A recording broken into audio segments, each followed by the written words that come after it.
Good morning, student. So again, welcome in your revision class. Today is your last revision class before your unit term exams. So in last videos we have discussed about chapter 1, where we have discussed about some points like chapter 1, characteristic of living organisms. You have in deeply. Then we have read taxon, hierarchy. Now the related question answer. Today we have discussed related question answer. For examples, if uh, I will tell you one question, what is systematics? What is systematics? What is systematics? You have to give its answer very short. Question है. How will you give answer? The arrangement of organisms. Arrangement of organisms into an appropriate system. Clear, student? What is taxonomy? What is taxonomy? Taxonomy क्या है? नॉमी. तो आप answer क्या लिखोगे? Rule of classification. Clear student? Rule of classification. Clear? What is type? What is specimen? What is specimen?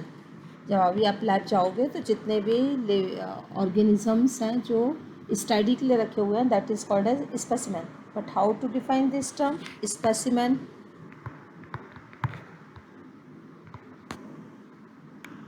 क्या लिखोगे? On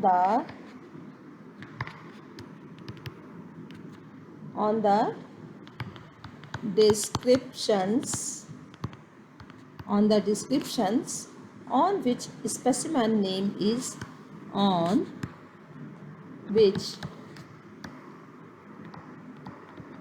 species name is established.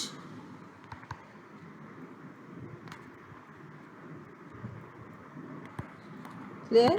Specimen वो चीज़ होती है जिसके डिस्क्रिप्शन से वो स्पीशीज क्लासिफाइड होती है. Clear student? Now phylogenic system क्या है? Which system of classification is based on evolutionary और जेनेटिक रिलेशनशिप. कौन सा सिस्टम इवोल्यूशनरी और जेनेटिक रिलेशनशिप से रिलेटेड है? तो इट इज़ फाइलोजेनिक. मतलब ये इवोल्यूशनरी रिलेशनशिप से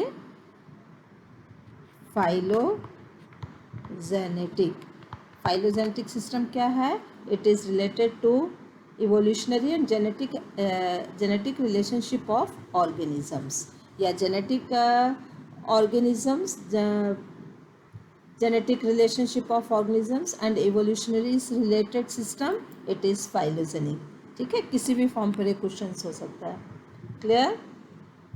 right the name of obligatory taxonomy categories. Taxonomy categories के जो ऑब्लिगेटरी टैक्सोनॉमी कितनी कैटेगरीज हैं? Yes student, obligatory taxonomy category. Taxonomic categories. ठीक है, मीन्स क्या मतलब है कि ऑब्लिगेटरी टैक्सोनॉमी कैटेगरीज कौन कौन सी हैं. ठीक है, इट इज़ 7 कैटेगरीज है. कौन कौन सी हैं? Kingdom, phylum, class, order, family, genus and species. ठीक है. Term define taxon.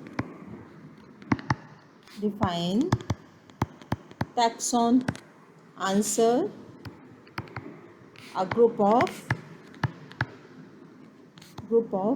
similar genetically related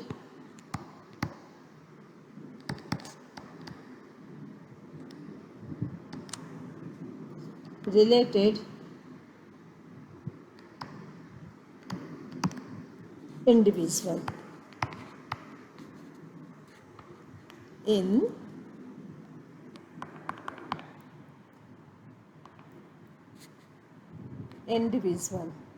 related individual. Clear, student? So this is questions. Now next, what is scientific names are derived from Latin are are Latinized? कोई भी scientific name Latin word में ही क्यों दिया जाता है? तो लिखोगे Latin is a dead language, therefore there is little likelihood of changes its meaning and spellings and name of the times. मतलब एक ही ऐसी लैंग्वेज है लेटिन लैंग्वेज जो अब चल नहीं रही है, डेड लैंग्वेज है, तो इसमें नेम इसलिए दिए जाते हैं कि इसमें फिर कोई चेंजेस नहीं होंगे. ठीक है, तो बायोनियल जो नेम है, बायोनॉमिनियल नेम, वो लेटिन्स में इसलिए दिए जा रहे हैं कि कभी उससे फिर कोई चेंज नहीं हो, क्योंकि वो डेड लैंग्वेज है. क्लियर?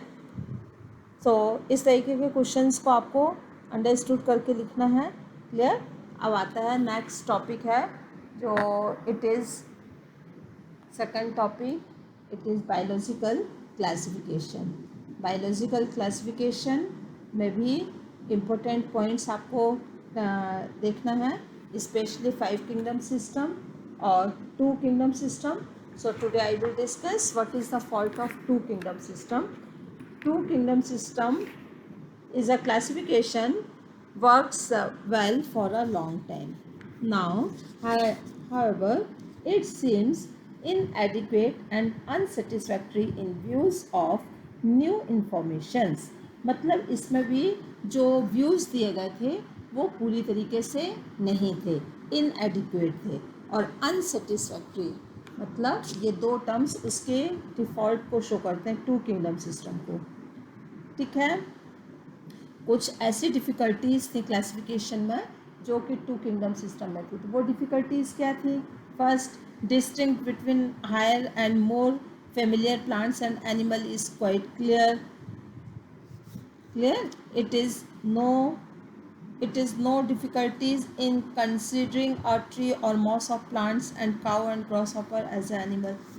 सब एनिमल्स को और प्लांट्स को इस तरीके से इसमें रखा हुआ था कि कोई भी ट्री और मॉसेस प्लांट्स में कोई डिफरेंस शो हो ही नहीं रहा था, या ग्रासहॉपर और एनिमल्स में कोई शो नहीं हो रहा था.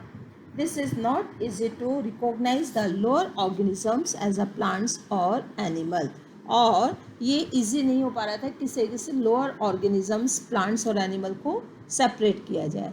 ठीक है, लाइक यूग्लिना, जैसे for example Euglena unicellular organisms है, लेकिन वो बोथ प्लांट्स और एनिमल दोनों में है, तो उसको कहाँ रखा जाए? This is the default. ठीक है. सेकंड है क्लेमाइडोमोनास यूनिसेलुलर एल्गा है, मोटाइल है, इसका फिक्स है, it is motile, fix shape and possess are photosynthetic organelles like a animal. उसमें photosensitive organelles like a animal. Chlamydomonas है फोटोसेंसिटिव ऑर्गेनिल्स लाइक एनिमल, और वो एल्गी है. तो ये दोनों चीज़ें plants. So biological classification, we have discussed about biological classification. First chapter we have discussed. In this chapter 5 kingdom system, I am explaining you drawbacks of 2 kingdom system. So first is we have taken examples of Chlamydomonas, where we discussed that Chlamydomonas is unicellular algae and it is motile. ठीक है, but just like a animal it's consist of photosensitive organelles like animals. So and it is autotrophic like a plants. So Chlamydomonas position is not clear in 2 kingdom system. So there are some drawbacks like positions of sponge, like lichens. Basically lichens are peculiar organisms which lacks plant as well as animal character. They consist of algae and fungus growing in an association. मतलब algae को, lichens को कहाँ रखा जाएगा उसकी भी position clear नहीं थे. तो these are the some drawbacks of two kingdom system. Now five kingdom system classification has come. It is basically on cell structure, prokaryotic cell, eukaryotic cell. Secondly, phylogenetic relationship, or secondly, mode of nutrition. So these are the some bases on, or some criteria. On the basis of these criteria, five kingdom system classified. अब justifications of five kingdoms classification. Five kingdom classification का क्या justification है? Clear. तो five kingdom classifications का first है separation of prokaryotes from the plants into a independent kingdom Monera. Monera को मैं prokaryotics plants और एनिमल्स दोनों ऑर्गेनिजम्स मोनेरा में इंक्लूड है. It is fully justified because they differ from all other organisms in their morphology and physiological organisation. जो मोनेरा सिस्टम बनाया है ये बहुत जस्टिफाइड है क्योंकि ये मल्टी सेलुलर ऑर्गेनिज्म से पूरी तरीके से डिफरेंट है. Second, some unicellular organisms like Euglena in two kingdom system it has kept in plant and animals, but in the five kingdom system it is included in protista, which is justified. Elevation of fungi to the rank of kingdom is fully correct. इसी तरीके से kingdom fungi में पूरे fungus आ गए, ये पूरी तरीके से करेक्ट है. क्यों? क्योंकि इसकी मार्फोलॉजी और जो फिजियोलॉजी है प्लांट्स से बहुत ज़्यादा डिफरेंट है. प्लांट्स मोस्टली कितने हैं? ऑटोनोमस, और ये होती है ऑटोट्रॉफिक, और फंगी होती है heterotrophic. So these are the some points that show five kingdom system is justified. Clear. अब फाइव किंगडम सिस्टम्स के कुछ ड्रॉबैक्स भी हैं, वो ड्रॉबैक्स देख लो. फाइव किंगडम सिस्टम के क्या हैं? The kingdom Monera and Protista are still heterogeneous group.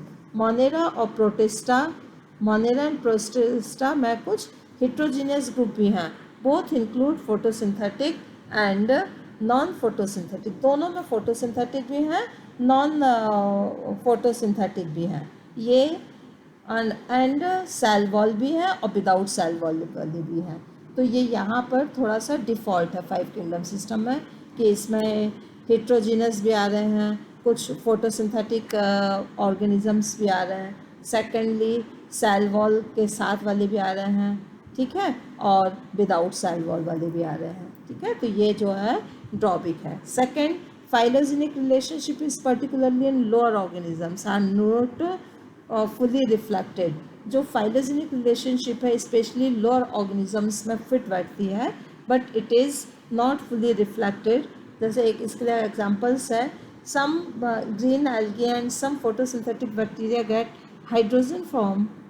hydrogens from sources other than water, but some are assigned to a different kingdom. Clear है? इसमें समझ में आया कि कुछ बैक्टीरिया जो हाइड्रोजन को अपने रिसोर्सेज के फॉर्म पर लेते हैं, ठीक है, और कुछ जो है वाटर के फॉर्म पर रहते हैं, जिनको कि बेसिकली एक डिफरेंट किंगडम में होना चाहिए, ठीक है. तो ये कुछ इसमें ड्रॉबैक्स है. ये ड्रॉबैक्स आपको ठीक से स्टडी करना है. लाइक स्टूडेंट, इस तरीके से आप each and every questions you will read very carefully. And जैसे for examples like mesosome. What is mesosome? So mesosome is a structure which is present in bacteria, especially in plasma membrane, and it gives rise infolding. Plasma membrane की infoldings जो होती है it is called as mesosome. Mesosome is finger like spherical vermiform structure and which help in compartmentalisations in the cell. Cell के अंदर जिस जगह पर mesosome form हो जाता है वहाँ पर साइटोप्लाज्म का चैम्बर्ड में डिवाइड होने लगता है. तो कंपार्टमेंटलाइजेशन का मतलब जब कोई चीज़ में चैम्बर्स फॉर्म होने लगे, ठीक है. तो ये इस तरीके से ये वर्क करता है। इसका वर्क क्या है? Basically formation of septa during cell division. जब बैक्टीरिया सेल डिवाइड होती है तो ये उसको डिवाइड करने में हेल्प कर रहा है और सेप्टा फॉर्मेशन पर हेल्प कर रहा है, एक बीच की वॉल बनाता है। The secretions of intracellular substance from outside to inside, और ये एक यूकैरियोट सेल की प्लाज्मोडेस्माटा के तरीके से भी वर्क कर रहा है। प्लाज्मोडेस्माटा यूकैरियोटिक सेल में क्या कर रहा है? 2 सेल के बीच के मटेरियल को ट्रांसफ़र करता है, और यही काम मेसोसोम भी करता है। ठीक है। It also take parts in the separations of replicated nucleus, और ये न्यूक्लियोइड्स के रेप्लिकेशंस में भी हेल्प कर रहा है। फिर फ्लैजला आपने रीड किया था, पिली रीड किया था, cytoplasm and cytoplasmic inclusions. So cytoplasm and cytoplasmic inclusions, it is a cytoplasm is a very complex aqueous fluid or semi fluid ground substance matrix. इसका ground substance क्या होता है cytoplasm का? Matrix. It is consist of carbohydrate, soluble protein, enzymes, coenzymes, vitamins, liquid, salt and nucleic acid. If any questions has come, what is the constitution of cytoplasm? So you will write, it is complex aqueous fluid, consists of carbohydrate, soluble protein, enzymes, coenzymes, vitamins, lipids, mineral and so on. So इस तरीके से आपको लिखना है what is the difference between polysome, है ना, polysome and ribosome. ठीक है। तो cytoplasm is a granular structure where लगभग इसमें कितने राइबोसोम्स होते हैं? 20,000 to 30,000। ठीक है। और ये या सिंगल में होते हैं या ग्रुप बना के होते हैं। When ribosomes present in a group it is called as polyribosomes. Polyribosomes are held together by means of messenger's RNA. The ribosomes in bacteria are smaller. Bacteria के राइबोसोम्स छोटे होते हैं 70S के। ठीक है। और यूकैरियोट सेल के जो राइबोसोम्स हैं ये 80S के होते हैं। Clear? Some photosynthetic bacteria of plasma membrane gives rise large vascular thylakoids which are rich in bacteria, chlorophyll and protein. ठीक है। तो इस तरीके से राइबोसोम्स हो गया कि 20,000 से 30,000 पर होते हैं, ग्रुप पर होते हैं, और ये 70S पर होता है। एस मतलब सेडिमेंटेशन पॉइंट। एस का मतलब होता है sedimentation point. Clear? Nucleoids, nuclear body of bacterial chromosomes. What is bacterial chromosomes? Bacterial chromosomes is called as nucleids. So in this way you just read each and every key points and with their differences. जो भी key points आप पढ़ोगे, जितने भी key points पढ़ोगे, difference उसके आपको पता होना चाहिए. This should be aim of your preparations. I think student you have understood all things and prepared your unit test. Thank you student. Have a nice day.